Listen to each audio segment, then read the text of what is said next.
ओम शांति। आज है 13 जून 2022 के ईश्वरीय महावाक्य। आज बाबा ने कहा, मीठे बच्चे, ये पाठशाला है नर से नारायण बनने की। पढ़ाने वाला स्वयं सत्य बाप, सत्य शिक्षक और सतगुरु है। तुम्हें इसी निश्चय में पक्का रहना है। प्रश्न है, तुम बच्चों को किस बात का जरा भी फिक्र नहीं होना चाहिए और क्यों? बाबा कहते, तुम बच्चों को किस बात का जरा भी फिक्र नहीं होना चाहिए, क्यों? जवाब है, अगर कोई चलते चलते हार्ट फेल हो जाता है, शरीर छोड़ देता है, तो तुम्हें फिक्र नहीं होना चाहिए, क्योंकि तुम जानते हो हर एक को अपनी एक्ट करना है। तुम्हें खुश होना चाहिए कि आत्मा ज्ञान और योग के संस्कार लेकर गई तो और ही भारत की अच्छी सेवा करेगी। फिक्र की बात नहीं, ये तो ड्रामा की भावी है।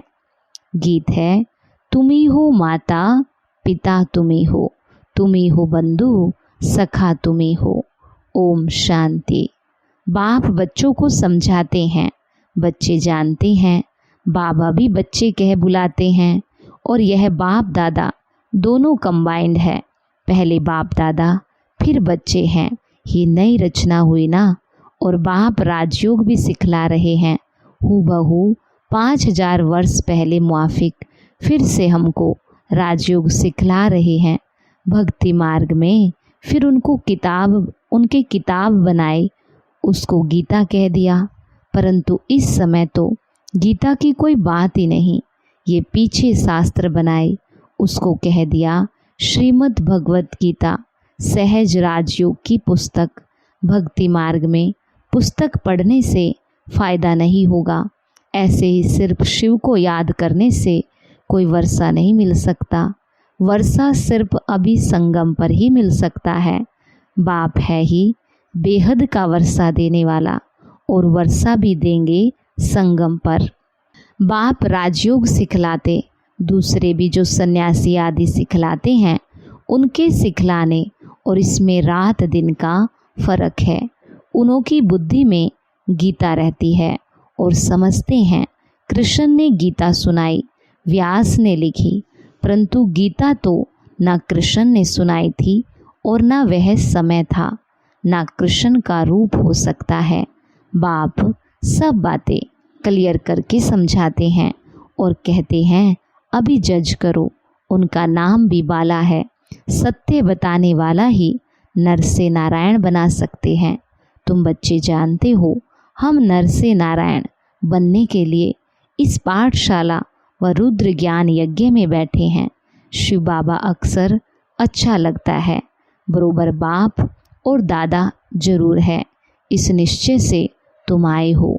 बाप ब्रह्मा द्वारा सभी वेदों शास्त्रों का सार समझाते और समझा रहे हैं। हम तुमको त्रिकालदर्शी बना रहे हैं।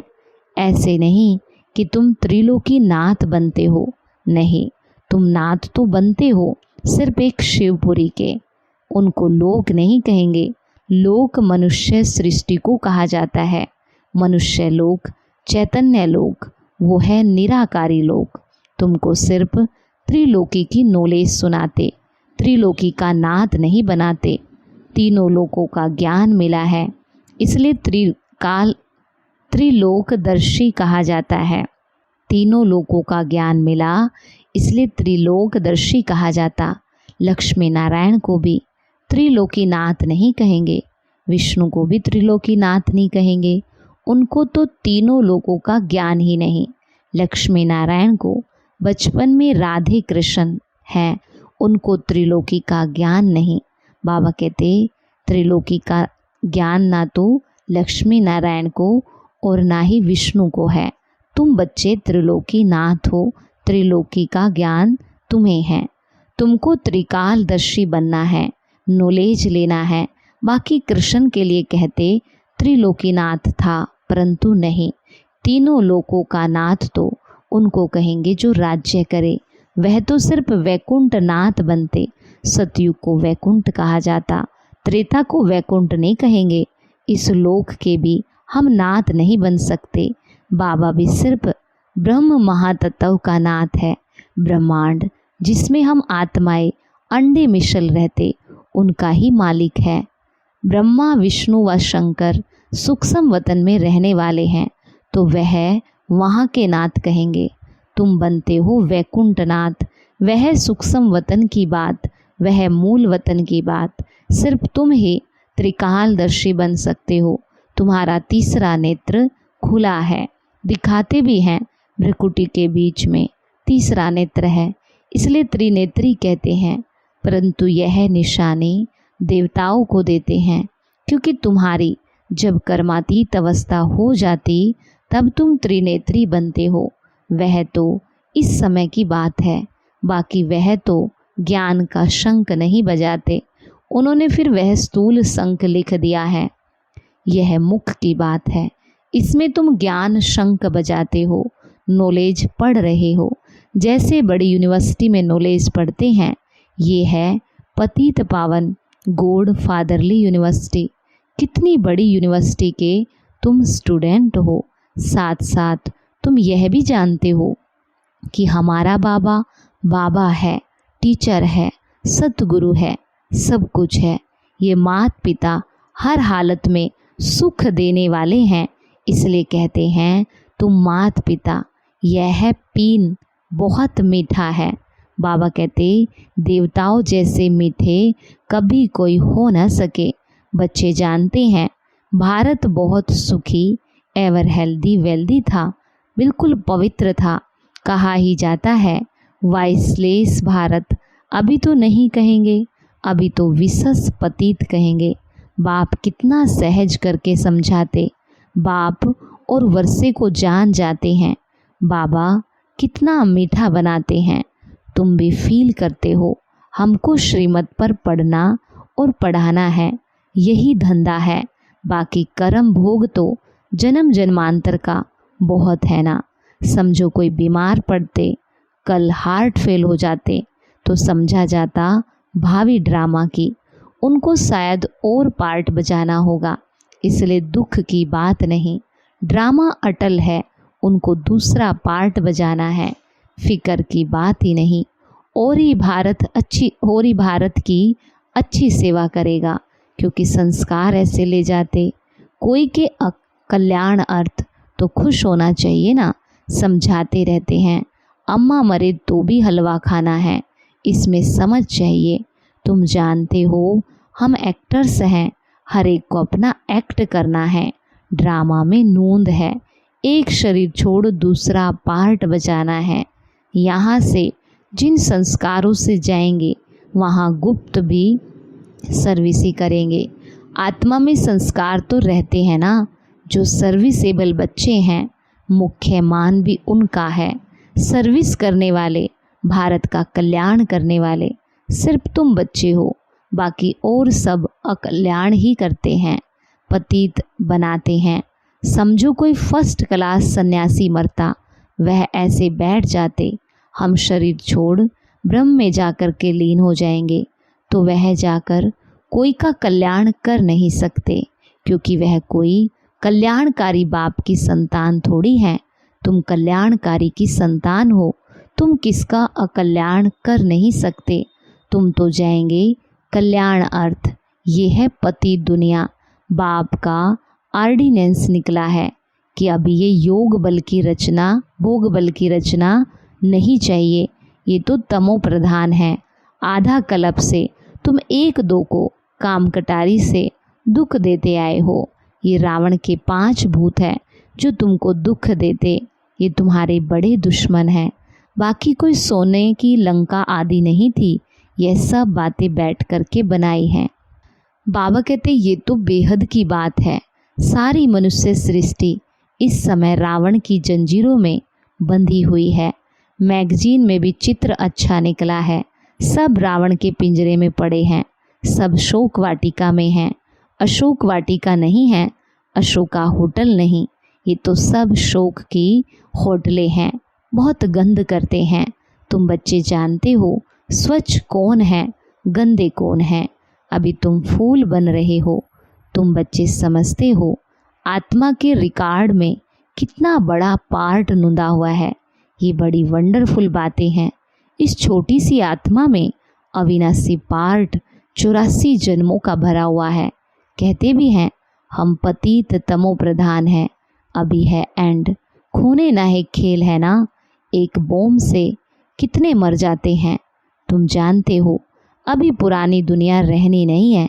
ये पुराना शरीर पुरानी दुनिया है। हमको नई दुनिया में नया शरीर मिलना है, इसलिए पुरुषार्थ कर रहे हैं श्रीमत पर। जरूर ये सब बच्चे उनके मददगार हैं। श्री श्री की श्रीमत पर हम ही श्री लक्ष्मी श्री नारायण बनते हैं। वाइस प्रेसिडेंट को प्रेसिडेंट थोड़ी कहेंगे, यह तो हो ही नहीं सकता। पत्थर बित्तर में भगवान अवतार कैसे लेंगे। उनके लिए गाते हैं यदा यदा धर्मस्य ग्लानि। जब बिल्कुल पतित बन जाते हैं, कलयुग का अंत समीप आ जाता है, तब मुझे आना पड़ता है। अब तुम बच्चे मुझ बाप को याद करो। बाबा पूछते हैं बाबा की याद रहती है। कहते हैं बाबा घड़ी घड़ी भूल जाते। क्यों? लौकिक बाप को तो कभी नहीं भूलते। ये बात बिल्कुल नई है। बाप निराकार एक बिंदी है, ये प्रैक्टिस नहीं है। कहते हैं ना, हमने ना तो कभी ऐसा सुना और ना उनको ऐसे याद किया। देवताओं को भी ये ज्ञान नहीं रहता, ये ज्ञान प्राय लोप हो जाता। उनको स्वदर्शन चक्रधारी भी नहीं कहेंगे। भल कहते हैं विष्णु के 2 रूप लक्ष्मी नारायण बनते। परवर्ती मार्ग के लिए 2 रूप दिखाते, ब्रह्मा सरस्वती, शंकर पार्वती, लक्ष्मी नारायण। ऊंचे थे ऊंचा एक, फिर है सेकंड थर्ड।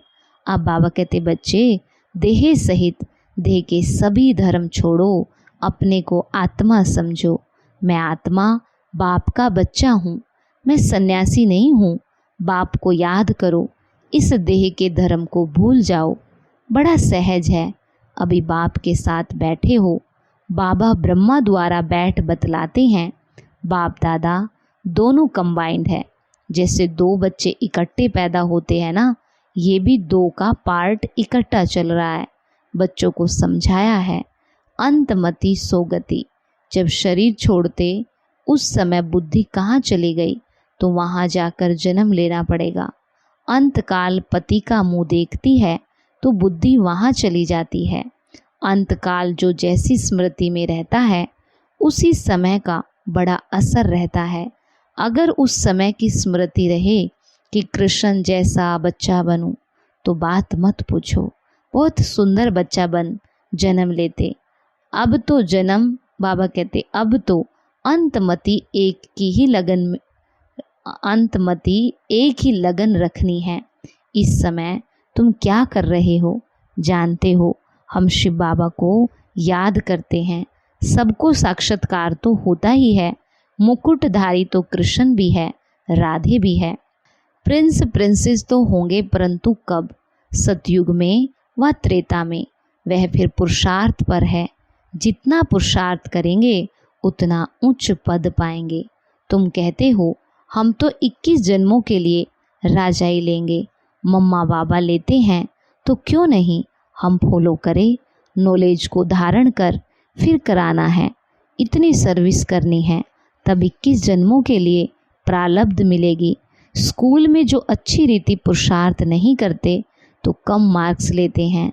तुम अभी 5 विकारों रूपी माया रावण पर विजय पाते हो। तुम्हारी है अहिंसक युद्ध। अगर राम को निशानी ना देवे तो सूर्यवंशी चंद्रवंशी कैसे कहा जाए। तो बाप कहते तुम जितना पुरुषार्थ करेंगे तो अंतमति सोगति होगी। देह का भी ख्याल ना हो, सबको भूलना है। बाबा कहते तुम नंगे आए थे फिर नंगे जाना, यानी कि अशरीरी आए थे अशरीरी ही जाना। तुम इतनी छोटी बिंदी इन कानों से सुनती हो, मुख के द्वारा बोलती हो। हम आत्मा एक शरीर छोड़ के फिर दूसरे में जाते। अभी हम आत्माएं घर जा रही हैं। बाबा बड़ा श्रृंगार कराते हैं, जिससे मनुष्य से देवता बन जाते।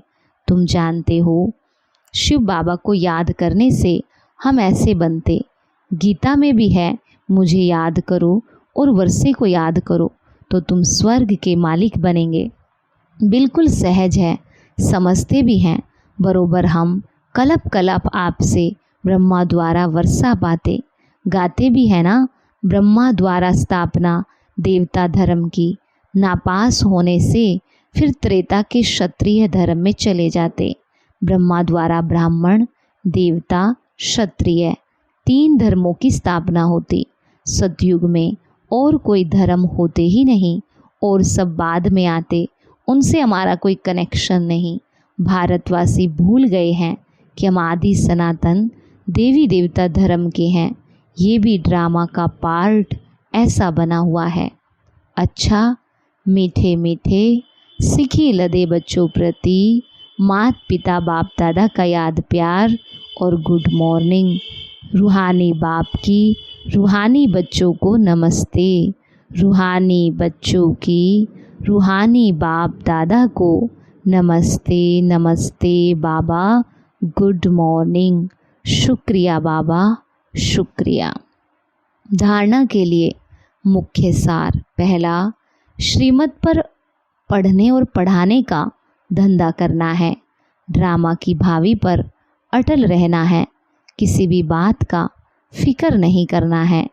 दूसरा है, अंतकाल में एक बाप के सिवाय और कोई भी याद ना आए, इसलिए इस देह को भी भूलने का अभ्यास करना है। अशरीरी बनना है। वरदान, मन बुद्धि से किसी भी बुराई को टच ना करने वाले संपूर्ण वैष्णव व सफल तपस्वी भव। मन बुद्धि से किसी भी बुराई को टच ना करने वाले संपूर्ण वैष्णव व सफल तपस्वी भव। बाबा कहते, पवित्रता की पर्सनालिटी व रॉयल्टी वाले मन बुद्धि से किसी भी बुराई को टच नहीं कर सकते।